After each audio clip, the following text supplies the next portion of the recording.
오늘 하나님께서 우리에게 주시는 말씀은 사무엘하 19장 1절에서부터 8절까지 말씀입니다.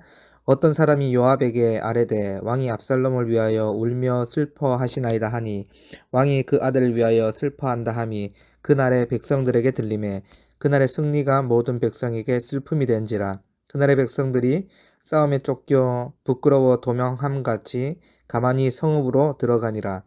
왕이 그의 얼굴을 가리고 큰 소리로 부르되 내 아들 압살롬아 압살롬아 내 아들아 내 아들아 하니 요압이 집에 들어가서 왕께 말씀드리되 왕께서 오늘 왕의 생명과 왕의 자녀의 생명과 처첩과 비빈들의 생명을 구원한 모든 부하들의 얼굴을 부끄럽게 하시니 이는 왕께서 미워하는 자는 사랑하시며 사랑하는 자는 미워하시고 오늘 지휘관들과 부하들을 멸시하심을 나타내심이라.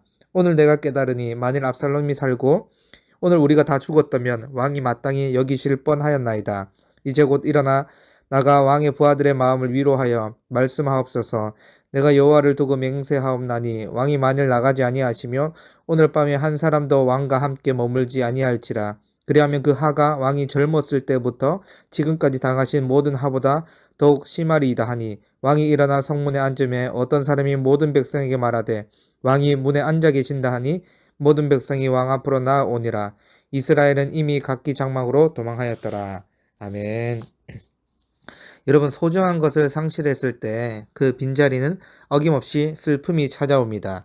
그래서 어느 누구도 슬픔을 좋아하지도 않고 슬픔을 반기지도 않습니다. 그러나 신자들의 삶에는 희노애락이 다 있고 마주하기는 싫지만 고통과 슬픔의 시간들도 마주하게 됩니다. 이때 중요한 것은 신자는 상실과 슬픔의 고통에 잠식되어 회복의 자리로 나오지 못하면 안 된다는 사실입니다. 오늘 본문은 다윗이 상실과 슬픔의 고통을 직면하여 그가 슬픔을 딛고 일어서는 과정을 보여주고 있습니다. 이러한 과정을 통해 신자들에게 주시는 교훈을 함께 나누고자 합니다. 여러분, 어제 우리는 다윗이 압살롬의 죽음에 슬퍼하며 애통하는 모습을 보았습니다. 이 소식이 삽시간에 퍼져 요압에게도 전해지고 모든 백성에게도 전해졌습니다. 그러니 승리에 한호하고 기뻐해야 할 백성들이 기뻐하지 못하는 것입니다. 사무엘하 19장 3절 말씀인데요. 그날의 백성들이 싸움에 쫓겨 부끄러워 도망함같이 가만히 성읍으로 들어가니라. 물론 왕의 아들 압살롬이 죽었기 때문에 다른 이방 나라와의 전쟁에서 승리한 것처럼 마냥 백성들이 기뻐할 수는 없었을 것입니다. 그런데 백성들이 마치 죄인처럼 부끄러워서 조용히 성읍으로 들어올 정도는 아니어야 할 것입니다. 왜냐하면 백성들도 유다 나라와 다윗 왕을 위해서 자신의 목숨을 걸고 전쟁에서 싸웠기 때문인데요. 따라서 다윗이 자녀를 잃은 것은 너무나도 슬픈 일이지만 슬픔에 잠겨 왕으로서 감당해야 할 역할을 하지 못한 부분은 아쉬움이 남습니다. 여러분, 신자인 우리도 마찬가지인데요. 우리가 어떤 이유에서든 직면하게 되는 고통과 슬픔은 어쩔 수 없습니다. 신자도 또 아플 때, 슬플 때 소리 내어서 울어야 됩니다. 또 하나님께 자신의 마음을 솔직하게 다 아뢰어야 합니다. 그런데 문제는 우리가 마주한 그 고통의 자리에서, 슬픔의 자리에서 밖으로 한 발자국도 나오지 못한다면 이것은 여전히 슬픔으로 잠식되어 있다는 의미일 것인데요. 따라서 신자는 슬픔의 감정을 무조건 억압할 필요는 없지만 신앙이 슬픔에 잠식당하지 않도록 스스로를 잘 다스려야 할 것입니다. 여러분, 다윗의 슬픔을 가장 아파하는 분이 누구겠습니까? 바로 우리 하나님입니다. 마찬가지로 하나님은 신자들이 고통에 매여 슬픔에 매여 계속 그 자리에 놓여있는 백성들을 가장 안타까워 하십니다. 반대로 마귀는 끊임없이 과거의 슬픔에서 나오지 못하도록 만드는데요. 그래서 여러분, 슬픔도 잘 이겨내는 것이 반드시 필요합니다. 또 하나님은 항상 우리의 힘과 방패가 되어 주시기 때문에 회복의 자리로 가게 하실 것입니다. 그런데 이것이 좀처럼 쉽지 않을 것입니다. 여러분, 다윗도 그것을 몰랐던 것이 아닌데요. 좀처럼 감정이 잘 추스러지지 않는 것입니다. 요압과 백성들이 성읍에 돌아왔을 때도 다윗은 여전히 슬픔에 잠겨 애곡하고 있습니다. 그러자 요압이 다윗을 찾아가서 말씀합니다. 사무엘하 19장 5절과 6절 말씀인데요. 요압이 집에 들어가서 왕께 말씀드리되 왕께서 오늘 왕의 생명과 왕의 자녀의 생명과 처첩과 비빈들의 생명을 구원한 모든 부하들의 얼굴을 부끄럽게 하시니 이는 왕께서 미워하는 자는 사랑하시고 사랑하는 자는 미워하시고 오늘 지휘관들과 부하들을 멸시하심을 나타내심이라. 오늘 내가 깨달으니 만일 압살롬이 살고 오늘 우리가 다 죽었다면 왕이 마땅히 여기실 뻔하였나이다. 아멘.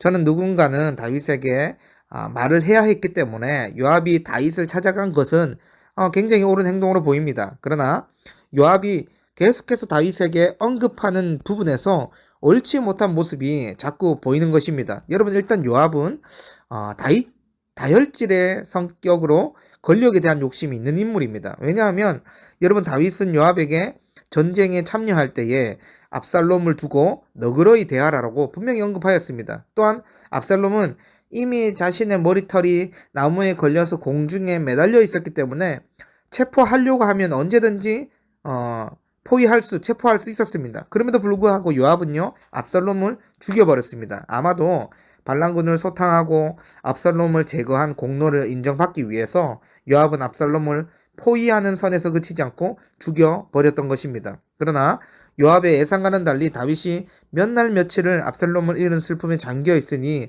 이제 요압은 반란군을 진압한 영웅이 아니라 다윗의 명령을 어기고 아들 압살롬을 죽인 인물이 되어버린 것입니다. 그러니 다혈질인 요압이 더는 참지 못하고 무작정 다윗의 집으로 찾아간 것입니다.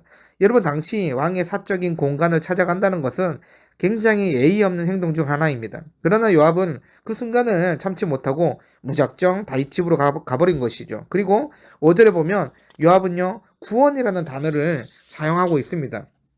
결국 요압은 압살롬과의 전쟁의 승리가 자신과 군사들의 힘으로 승리했음을 전제하고 있는 것입니다. 그래서 여러분, 요압의 속내는 자신을 반역으로부터 승리한 구원자라는 칭호와 대우와 그 공로를 받고 싶었던 것입니다. 그런데 다윗이 그 요압의 자신의 공로를 높여주는 말은 한마디도 하지 않고 반란군의 수장이었던 압살롬의 죽음에만 초점이 맞춰져 있으니 요압이 흥분했던 것입니다. 그래서 하지 말아야 할 표현까지 요압이 서스럼없이 다윗 왕에게 해버린 것인데요. 압살롬이 살고 오늘 우리가 다 죽는 것이 다윗 왕이 더 마땅하게 여긴다라고 말해버린 것입니다.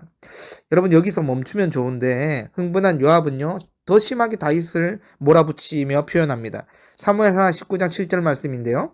이제 곧 일어나 나가 왕의 부하들의 마음을 위로하여 말씀하옵소서. 내가 여호와를 두고 맹세하옵나니 만일 왕이 나가지 아니하시면 오늘 밤에 한 사람도 왕과 함께 머물지 아니할지라. 그리하면 그 하가 왕이 젊었을 때부터 지금까지 당하신 모든 하보다 더욱 심하리이다.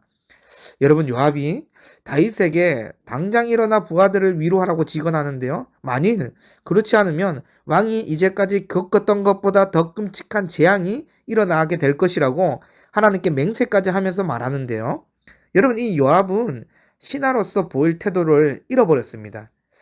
그는 마치 자신이 왕을 세우거나 폐할 권한이 있는 것처럼 위협적이고 거만하게 다윗에게 말하고 있는 것인데요. 여러분, 나중에 요압이 다윗에 의해서 죽었음을 기억할 때에 요압의 행동이 얼마나 어리석은 행동인지를 알 수 있습니다. 이렇게 심하게 요압이 다윗을 협박하며 몰아세웠지만 다윗은요, 말을 아끼고 있습니다. 여러분, 이 얼마나 요압과 상반되는 반응입니까? 그리고 요압의 말대로 다윗은 그 자리에 일어나서 성문으로 나아갑니다. 여러분, 다윗의 이런 행동은 요압의 협박이 무서워서 그런 것이 아닙니다. 나단 선지자의 말을 수용했던 모습처럼 이제는 슬픔을 벗어나 새로운 출발을 하기 위한 회개의 모습에서 나온 행동인 것입니다. 따라서 요압과 다윗의 대화에서 우리는 두 가지 교훈을 기억해야 합니다. 첫째로, 신자는 다윗처럼 독한 조언일지라도 합당하게 여겨진다면 즉각적으로 수용해야 합니다. 둘째는, 신자는 다른 지체에게 조언을 할 때에 위협적이거나 거만하게 행동해서는 안 된다는 것입니다. 오늘 우리는 본문을 통해서 언제든지 우리의 삶에서 고통과 슬픔이 찾아올 수 있지만 슬픔에 잠식되어서는 안 됨을 기억해야 될 줄 믿습니다. 다윗처럼 오뚜기처럼 다시 일어서야 되는 것입니다. 또한 우리가 지체들에게 어떠한 조언을 할 때 요압처럼 위압적이거나 거만하게 행동해서는 안 된다는 사실입니다. 그러므로 오늘 또 하나님으로 인해서 슬픔에서 회복의 자리로 일어서며 공동체를 죽이는 것에서 살리는 자리로 나아가는 우리 모든 비전교회 성도분들이 되기를 간절히 소망합니다. 하나님 아버지 감사합니다. 우리의 삶에서 다윗처럼 슬픔과 고통의 순간들이 있지만 슬픔에 잠식되지 아니하고 그 슬픔을 벗어나 회복의 자리로, 은혜의 자리로, 생명의 자리로 다시 나아가서 우리가 겪었던 모든 것들, 그 은혜들, 그 생명들, 그 회복들을 공동체를 죽이는 것이 아니라 살리는 자리로 나아가는 우리 모두가 될 수 있도록 인도하여 주시옵소서. 감사드리며 우리 주 예수 그리스도 이름으로 기도드립니다. 아멘.